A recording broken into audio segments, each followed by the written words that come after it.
রেলগাড়ির কামরায় হঠাৎ দেখা, ভাবিনি সম্ভব হবে কোনো দিন। আগে ওকে বারবার দেখেছি লাল রঙের শাড়িতে, ডালিম ফুলের মতো রাঙা।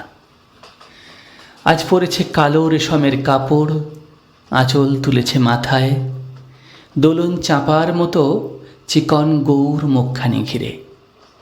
মনে হলো কালো রঙে একটা গভীর দূরত্ব ঘনিয়ে নিয়েছে নিজের চারদিকে, যে দূরত্ব সর্ষে ক্ষেতের শেষ সীমানায়, শালবনের নীলাঞ্জনে। থমকে গেল আমার সমস্ত মনটা। চেনা লোককে দেখলেম অচেনার গাম্ভীর্যে। হঠাৎ খবরের কাগজ ফেলে দিয়ে আমায় করলে নমস্কার। সমাজবিধির পথ গেল খুলে, আলাপ করলেম শুরু। কেমন আছো, কেমন চলছে সংসার, ইত্যাদি।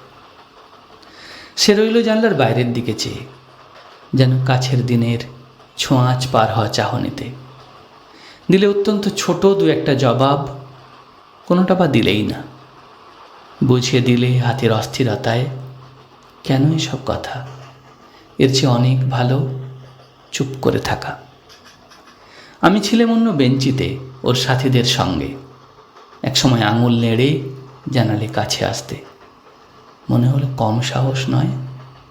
বসলুম ওর এক বেঞ্চিতে। গাড়ির আওয়াজের আড়ালেই বললে মৃদু স্বরে, কিছু মনে করো না, সময় কোথা সময় নষ্ট করবার। আমাকে নামতে হবে পরের স্টেশনেই। দূরে যাবে তুমি, দেখা হবে না আর কোনো দিনই। তাই যে প্রশ্নটার জবাব এতকাল থেমে আছে, শুনবো তোমার মুখে। সত্য করে বলবে তো?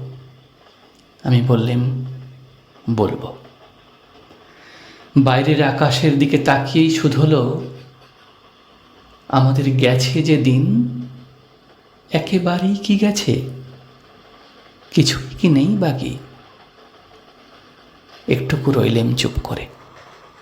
তারপর বললেম, রাতের সব তারাই আছে দিনের আলোর গভীরে।